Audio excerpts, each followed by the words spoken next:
I think this is probably one of the most misunderstood things in all of audio, this old speaker. Like, why was the Yamaha NS10 such a useful, almost universal reference monitor for so long, and still is useful? And I think online you see these narratives that are like, oh, it's a great real world check, or like the idea that it's supposed to be more like the speakers your audience will eventually listen on, so you should check your mix there or whatever. And I don't think that's why everybody used these for 40 years. I think that probably has more to do with the fact that they've got like objectively, measurably, almost historically spectacular time domain performance. So time domain is just, regardless of the frequency response, does the sound start when it's supposed to start and stop when it's supposed to stop, and do that uniformly across all frequencies? And it seems simple, but it's actually pretty difficult to do with a speaker in practice because there's friction and mass and all of these factors, right?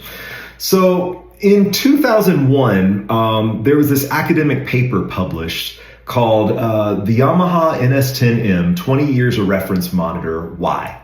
And what they did is they just took a bunch of popular near-field monitors and they did a bunch of measurements. They did frequency response, harmonic distortion, step response, and time domain.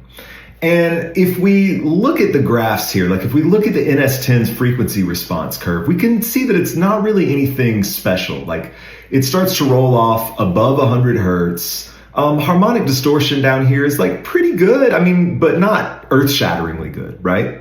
But now let's go down to these waterfall plots. Now, this is where the time domain measurements are shown. And the way it works is this z-axis, the one that seems to be kind of coming toward us here, that's a measurement of duration. And the more activity we have further out here, that's the more sound that's hanging over in time, sometimes hundreds of milliseconds on these graphs. And if we just look at a sampling of these speakers here, we see that a lot of them have stuff hanging over down here in the low end. A lot of times these are port resonances. In other words, there's a port in the cabinet and it kind of wants to sing for a little while after the signal stops. It's resonating.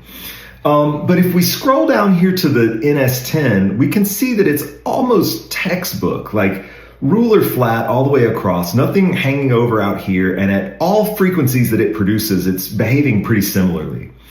And I think this is a really important factor because any signal, any sound that's hanging over in time is kind of clouding up the overall picture you're getting. And the NS10s, one of the reasons they sound almost stark is that just this clarity of time domain, you know? So I think that's what makes these so useful and revealing and translatable. It's not any concept of like real worldness.